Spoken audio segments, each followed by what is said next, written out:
नमस्कार दोस्तों, इस वक्त आप जो फोटो देख रहे हैं वो आपने पहले भी कई बार देख रखा होगा और काफ़ी फ़नी तरीके से इसको रिप्रेजेंट किया जाता है क्योंकि ये हाईवे से रिलेटेड एक फैक्ट है जिसमें ये बताया जा रहा है कि इसको काफ़ी गलत तरीके से बनाया गया है और जो मेम्स बनाने वाले हैं उन्होंने अक्सर इसमें इंजीनियर्स या पॉलिटिशियंस का मजाक उड़ाया हुआ है। लेकिन क्या आपको इसकी सच्चाई पता है? क्या असलियत में इस फोटो में जो बनाया गया है कंस्ट्रक्शन का काम, इसमें कुछ कमी है?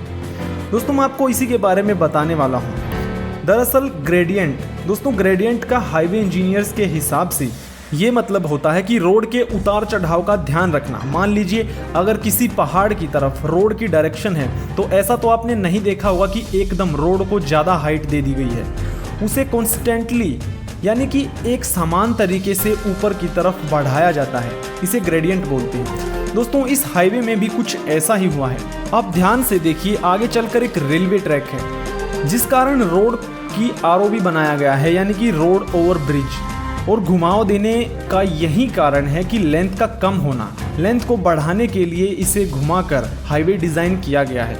इसका जो दूसरा बड़ा रीजन है दोस्तों वो ये हो सकता है कि आप पिक को ध्यान से देखिए कि इस हाईवे से अटैच एक छोटा सा रोड है किसी सिटी को या किसी विलेज को जो कनेक्ट करता है। दोस्तों आप सभी को पता ही होगा कि हाईवेज की स्पीड लिमिट लिंक रोड की स्पीड लिमिट से बहुत ज़्यादा होती है।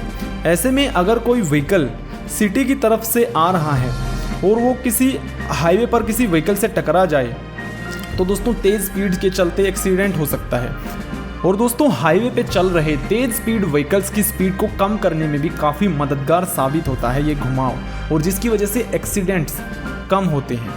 तीसरा जो इसका एक रीजन है दोस्तों, मुझे ये लगता है कि जहाँ पर किसी सिटी से कोई रोड हाईवे पे लिंक होता है वहाँ पर ट्रैफिक जैम के चांसेस भी 80% बढ़ जाते हैं। ये चीज़ तो आपने अक्सर देखी ही होगी, और ये जो घुमाव की वजह से जो लेंथ रोड की बढ़ जाती है ये ट्रैफिक जैम में भी कुछ हेल्पफुल साबित होता ही होता है। दोस्तों इसका जो चौथा रीजन है वो ये है कि जहाँ भी कोई आरओबी आता है यानी कि रोड ओवर ब्रिज, वहाँ हाईवेज की जो चौड़ाई है वो लिमिटेड हो जाती है क्योंकि स्ट्रक्चर को बनाने में काफ़ी ज़्यादा कॉस्ट आती है। तो इस वजह से ब्रिज की चौड़ाई हाईवे से कम रखी जाती है।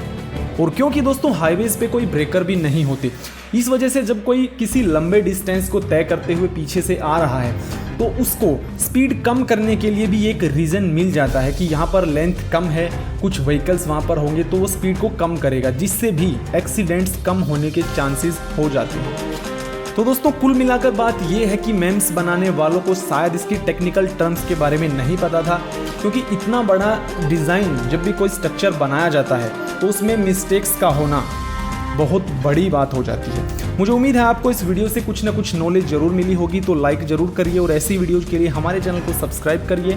Good bye.